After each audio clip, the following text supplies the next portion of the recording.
Сайн байцгаана уу, намайг Инх Жаргал гэдэг. Би Монгол Улсын их сургуулийг 2018 онд нано шинжилгээ ухаан инженерчлийн мэргэжлэр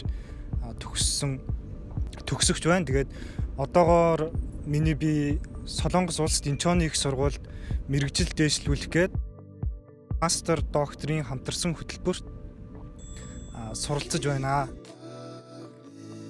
Инчоны их сургуулийн талаар товчхон танилцуулах юм бол Инчоны их сургууль нь 1979 онд анх Инчоны технологийн коллеж гэдэг нэрээр байгуулагдж байсан 42 жилийн хүүхдтэй ийм сургууль байна. Анх 1997 онд Инчоны их сургууль гэдэг нэрээ авсан бөгөөд тухайн үедээ хувийн сургууль байсан. Тэгээд цаашлаад 2013 онд Инчоны их сургууль буюу улсын статусаа олж авсан ийм сургууль байгаамаа.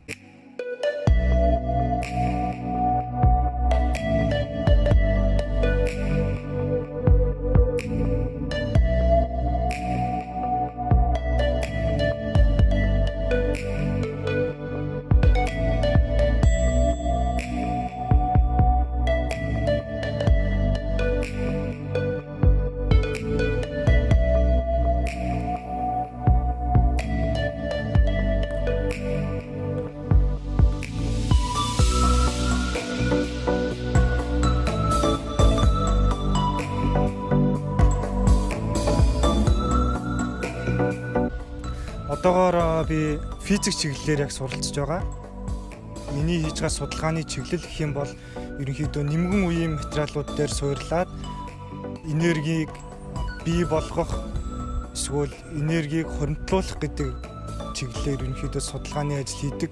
Энэ нь юу вэ гэхээр